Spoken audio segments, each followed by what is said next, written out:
जय हिंद, जय हाजीपुर पंचायत। देखो, मैं स्मित कुमार, मैं ये नहीं कहूँगा कि मैं मुखिया प्रत्याशी हूँ या फिर मैं मुखिया का चुनाव लड़ूंगा, ये सब ठीक है, हम कभी बाद में डिस्कस करेंगे। यहाँ हम बात करेंगे कि एक मुखिया या पंच जो पंचायत में बनते हैं उनकी सैलरी कितनी होती है, उन्हें वेतननामा कितना मिलता है। ठीक है, जैसे आप लोगों को पता होगा ना कि जैसे राष्ट्रपति हैं, प्रधानमंत्री हैं, मुख्यमंत्री होते हैं, फिर संसद वगैरह चुने जाते हैं, एमएलए वगैरह चुने जाते हैं, एमएलसी वगैरह, या कोई भी सरकारी कर्मचारी होता है, एक चपरासी से लेकर जो है एक चीफ सेक्रेटरी तक, हर लोगों को कुछ ना कुछ वेतन जो है उन्हें मिलता है उनके कार्य के बदले। अब देखो, कई बार आप देखे होंगे कि जो भी राजनीति में प्रवेश लेते हैं या फिर जो भी राजनीति के दंगल में प्रवेश करते हैं, उनका मुख्य उद्देश्य, भले वो अपने उद्देश्यों की पूर्ति करें या ना करें, लेकिन वो तो जनता को ये कहते हुए दिखाई ही देते कि भाई हम तो जन सेवा के लिए आए हैं, हम तो लोगों के कल्याण के लिए आए हैं। ठीक है, भले वो लोगों का कल्याण करे या ना करे, सिर्फ अपना कल्याण करे, अपनी जेब भरे, वो एक अलग बात है। ठीक है, लेकिन वो तो यही कहते हैं कि हम जनसेवक हैं, हम तो जनता की सेवा के लिए आए। चलो, लेकिन फिर भी हर एक व्यक्ति को, जो भी सरकारी कर्मचारी है, सरकारी ओहदे पर है, ठीक है, उनको जो है, राजनेताओं की मैं बात कर रहा हूँ स्पेसिफिकली, एग्जीक्यूटिव विंग के नहीं, ठीक है, पॉलिटिकल विंग के, तो उसमें चाहे जैसे विधायक वगैरह को देखोगे ना, तो मतलब वेतन भत्ता वगैरह मिलाकर 1 लाख लगभग लो है, 14,000 मिलता है, और एमपी वगैरह को तो और मिलता है। ये तो मतलब वेतन कह सकते हो के साथ साथ जो है गाड़ी भत्ता हो गया और बहुत सारे अलाउंसेस और पर्क्स वगैरह उन्हें मिलते हैं, फिर बंगला वगैरह भी मिलता है, रेसिडेंशियल हाउस वगैरह भी मिलते हैं, वो सब एक अलग चीज़ है। लेकिन यहाँ स्पेसिफिकली हम बात करेंगे ना मुखिया और पंच की, तो मुखिया का मुख्यतः सैलरी 2,500 है और पंच वगैरह वार्ड मेंबर वगैरह का जो है 500 का जो है प्रति माह सैलरी है। और अगर बिहार की न्यूनतम मजदूरी की बात करो तो आपको मिलेगा 9,500। ठीक है, 9,500 मतलब 9,500 आप मान के चलो, न्यूनतम और मिनिमम बेसिस हैं कि एक मजदूर या एक कर्मचारी अगर 30 दिन काम करता है तो कम से कम उन्हें 9,500 की आय प्रति माह के रूप में जो है उन्हें होना ही चाहिए। और ये होता है, ये जो है बिहार सरकार के द्वारा ये बताया गया है कि कोई भी ऐसी, जैसे कह सकते हो ना कि आप देखोगे तो जो लेबर मजदूर काम करते हैं तो उन्हें 250 या 300 के प्रति दिन के हिसाब से दिया जाता है। तो ये सारी चीज़ें हैं कि उन्हें आप इतना देते हैं, मतलब एक सरकारी आंकड़ा है कि इससे कोई कम नहीं देगा, चाहे कोई फैक्ट्री वगैरह में या कोई कहीं भी काम करवा रहा होता है तो। लेकिन कितना देता है नहीं देता उसकी एक अलग मैटर है। लेकिन यहाँ हम बात करेंगे तो मुखिया का 2,500 से अधिक सैलरी नहीं होता। अब सबसे बड़ा बात है, कई बार आपके मन में ये प्रश्न होगा कि भाई 2,500 में कोई काहे मुखिया का इतना चुनाव लड़ना चाहेगा, इतना मतलब कह सकते हो, कहा जाता है कि 10-10, 20-20 लाख रुपया खर्च कर देता है 2,500 के लिए। भाई वो आप एक बार कल्पना करके देखो कि 2,500 तो उनकी सैलरी मिलती है, जो वेतन है वो 2,500 ही है, और वो कह के भी आते हैं कि हमें तो गांव वासियों का कल्याण करना है, हमें पंचायत का उद्धार करना है, पंचायत का विकास करना है, पंचायत में नए नए स्कूल, अस्पताल, रोजगार, बहुत चीज़ों का सृजन करना है। ठीक है, हमें तो जनता के सेवा के लिए आए हैं। बहुत सारे ऐसे आंदोलन और नारे लगाए थे जो है उनके द्वारा जाते हैं। लेकिन जो भी कह सकते हो कि आप देखोगे तो जैसे ही वो जीतते हैं सबसे पहले 4 व्हीलर आता है। ठीक है, अगर उनके पास पहले से हुआ फिर भी एक नई गाड़ी खरीदा जाती है, कि उनको पता है कि 5 साल तो अब हम रह ही जाएंगे और 5 साल में इस गाड़ी का किस्त भी हम पूरा कर देंगे। ठीक है, इसके साथ साथ एक हवेली अगर है तो ठीक है, नहीं है तो हवेली बनने प्रारंभ हो जाते हैं। मतलब एक पूरे के पूरे इस पंचायत के डेवलपमेंट के लिए, जितने विकास के लिए जितने फंड वगैरह आते हैं, सही मायनों में मैं कहूँ तो मुखिया के हाथ में ही पावर होता है, और मुखिया के अपने पावर का वो मिसयूज़ करते हुए बहुत सारे ऐसे घपलाबाजी और करप्शनबाजी होता है। और मैं ये नहीं कहूँगा कि सिर्फ इसमें मुखिया इन्वॉल्व होता है, इसमें जो है बड़े बड़े अधिकारी जो मॉनिटरिंग वगैरह करते हैं, जो उसका इंस्पेक्शन वगैरह करते हैं, इंस्पेक्शन अधिकारी वगैरह जो होते हैं, उनका भी कमीशन जाता है, ये फिक्स है। तो जो लोग कहते हैं ना कि भाई मुखिया 2,500 के लिए काहे 10-10, 25 लाख रुपया बिक देता है, वो सिर्फ आप 2,500 देख कर ही मत चलो, इनके पीछे बहुत बड़ा एक मोटिव और एजेंडा होता है कि इतना बड़ा साम्राज्य इसके पीछे है कि हर चीज़ में, चाहे लेबर कार्ड बनवाना हो, जॉब कार्ड बनवाना हो, इंदिरा आवास निकलवाना हो, ठीक है, लेटरिंग निकालना हो, तो हर चीज़ में एक पार्टिकुलर अमाउंट फिक्स होता है कि इतना अमाउंट देगा तो निकल जाएगा। ठीक है, तो ये सब सारी चीज़ें होती है। तो ये पहले तो मन में निकाल लो पहला भ्रम कि जो लोग अब तक मुखिया बन चुके हैं, और जिन जिन ने मुखिया बनने के बाद हवेली और गाड़ी और बंगला खरीदा है या बनाया है, वो जो है 2500 की बदौलत बनाए हैं। नहीं जी, ऐसा नहीं है। 2500 में जो है क्या कोई बंगला बना लेगा? कोई क्या 4 व्हीलर और फॉर्च्यूनर से घूम लेगा? नहीं घूम पाएगा। तो ये सब सारी चीज़ें हैं। आप देखो तो किस प्रकार का जो है भ्रष्टाचार जो है व्याप्त है। ठीक है, आप पंचायत व्यवस्था में या पंचायती राज व्यवस्था में आप इससे इसका अंदाजा लगा सकते हो। इसके बाद जो भी टेंडर वगैरह इशू किए जाते हैं, ठीका पट्टा जो है बांटा जाता है, उसमें भी पार्टिकुलर कुछ ना कुछ उनका जो है बनता है। ठीक है, ठीक है। तो ये सब सारी चीज़ें हैं। इसके बाद आप देखोगे ना, तो जो पंच वगैरह होते हैं, जैसे उनको 500 रुपये की मतलब सैलरी मिलती है। अब बोलोगे भाई 500 काहे मिलता है और सरकार को देना चाहिए, या मुखिया को 2500 काहे मिलता है? सरकार को कम से कम न्यूनतम मजदूरी तो देना चाहिए। मतलब जैसे एक बिहार की न्यूनतम मजदूरी कितना है? 9500 कुछ रुपया। तो 9500 तो कम से कम मुखिया और पंच वगैरह को मिले। तो देखो, मुखिया और पंच का काम जो है एक कह सकते हैं कि काम नहीं है। मतलब ऐसा नहीं कि मतलब आपको डेली ऑफिस जाना है, ऐसा नहीं कि आपको मतलब डेली कोई काम करना है। अब जैसे जो पंच हैं या जो मुखिया, वो अपने काम भी करते हैं, अपना उनका रोजगार होता है। कहीं किन्हीं का चिमनी है, कोई भट्ठा है, कोई अपना कोई उद्योग धंधा चला रहे होते हैं। ग्रामीण क्षेत्र की ही मैं बात कर रहा हूँ।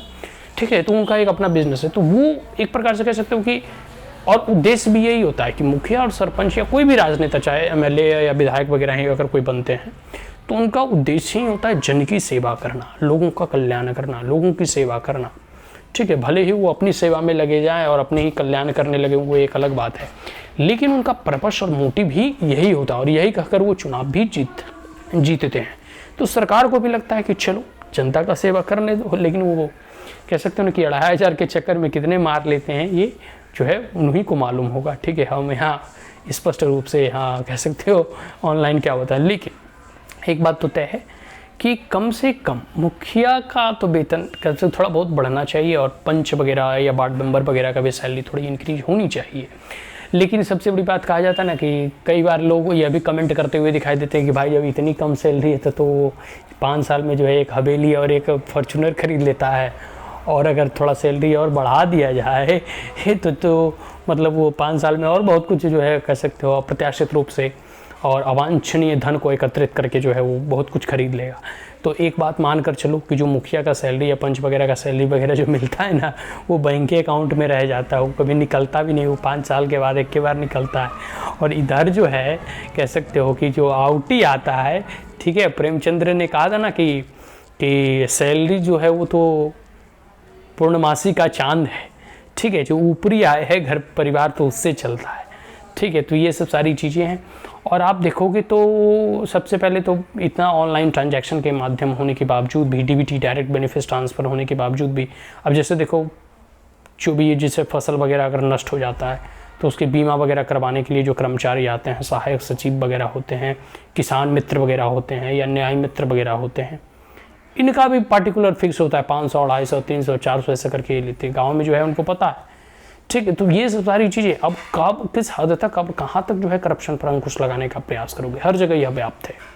इसे कम किया जा सकता है तभी जब मुखिया और सरपंच जो है एकदम न्यायप्रिय हो, एकदम ईमानदार हो। लेकिन अगर मुखिया और सरपंच खुद इन सब चीज़ों में इंडल्ज रहेगा, खुद इन सब चीज़ों में जो है अगर लगा रहेगा, तो वो किन को जो है भ्रष्टाचार से मुक्त करेगा? किसी को नहीं।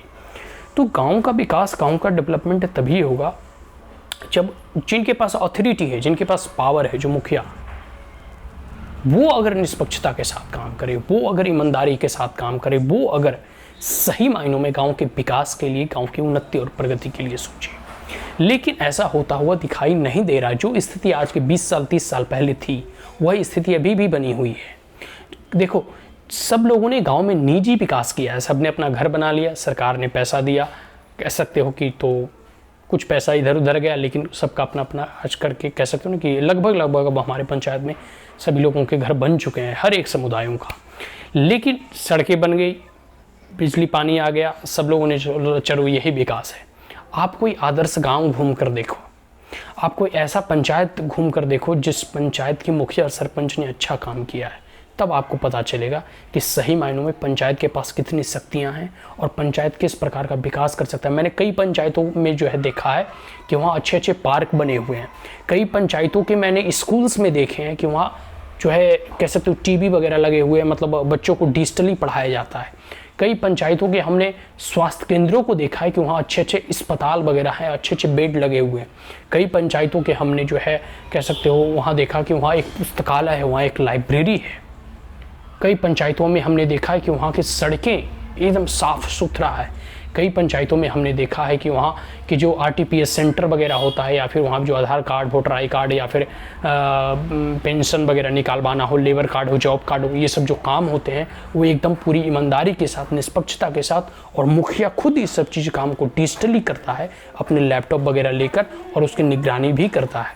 तो कई पंचायतों में हम ये सब चीज़ों को देखते हैं, तब लगता है यार बड़ा दुख होता है, और बड़ा दुख के साथ और खेद के साथ कहना पड़ता है कि यह कार्य हमारी पंचायत में क्यों नहीं हो रहा, यह कार्य हमारे हाजीपुर पंचायत में क्यों नहीं हो रहा, और यह उन्नति और प्रगति हमारे पंचायत वासियों के लिए क्या नसीब नहीं है।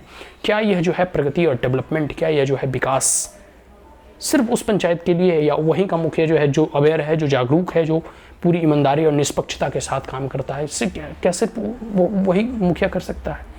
हम लोगों की जो पंचायती मुखिया है, या हम लोगों की जो, मैं किसी का नाम यहाँ नहीं लूँगा, अब तक जो मुखिया रहे हैं, जो बड़ी गौरव के साथ कहते हैं कि हम तो इतने दिन मुखिया रहे, हमारे बाप दादा इतने दिन मुखिया रहे, ठीक है मुखिया थे, लेकिन आप अपना निजी विकास किया या अपने गांव का विकास किया? आप अपना स्वतः के लिए, अपने घर और अपने जेब भरने के लिए विकास किया और मुखिया बना, या फिर पूरे गांव के विकास और डेवलपमेंट के लिए? तो इस पर एक बार जो है ना विश्लेषण करने की आवश्यकता है, इस पर एक बार विचार करने की आवश्यकता है, इस पर एक बार सोचने की आवश्यकता है कि सही मायनों में जो है मुखिया की क्या कार्यशक्तियाँ हैं, कितनी सैलरी मिलती है, क्या सैलरी बढ़ाया जाना चाहिए? आप कमेंट बॉक्स में ज़रूर बताएं। और आपको सबसे बड़ा जानकर यह ताज्जुब होगा कि पूरे के पूरे जो है बिहार में, वैशाली या फिर कई जगह ऐसे आपको जो है मिलेंगे कि जहाँ प्राचीन काल से ही जो है इस पंचायत का, सभा समिति का आपको जो है वर्णन और जो है कह सकते हो कि जिक्र मिलता है। पंच वगैरह, सरपंच वगैरह, पंच परमेश्वर की कहानी आपने सुना ही होगा। तो ये एक बड़ा मामूली सरकार होती है, लेकिन बड़ा कारगर होती है। एक छोटे स्तर की सरकार होती है, लेकिन बड़ा महत्वपूर्ण पद होता है इनका। इसलिए पंच को परमेश्वर और ईश्वर के समान समझा गया है। लेकिन वह ईश्वर तभी ईश्वर कहलाएगा, वह पंच तभी परमेश्वर कहलाएगा जब वह पूरी निष्पक्षता, ईमानदारी और कर्तव्यनिष्ठा के साथ कार्य करे, ना कि भ्रष्टाचार के रूप में अपने घर, अपने परिवार और अपने जेब भरने की, और अपनी हवेली, अपनी कोठी और सिर्फ अपने फॉर्च्यूनर पर ध्यान दे। अगर वह ईमानदारी के साथ काम करेगा, वो कर्तव्यनिष्ठा के साथ काम करेगा, वो पंचायत के डेवलपमेंट और विकास के लिए काम करेगा, तभी वह पंच परमेश्वर की उन्हें उपाधि दी जा सकती है। तो आज के लिए इतना ही। हम सरकार से ये दरख्वास्त करेंगे कि मुखिया और सरपंच की सैलरी बढ़ाई जाए, और कम से कम जो है मिनिमम जो बेसिस है बिहार के, न्यूनतम जो मजदूरी है 9,500, उतना तो कम से कम कर ही देना चाहिए, और पंचों की भी थोड़ी बहुत सैलरी बढ़ा दी जाए तो बेहतर होगा, उत्तम होगा। आज के लिए इतना ही। जय हिंद। मैं सुमित कुमार, स्वर्गीय तिलकधारी सिंह का पौत्र, समादरणीय छोटेलाल सिंह का पुत्र, आप तमाम हाजीपुर पंचायत वासियों को प्रणाम करता हूँ।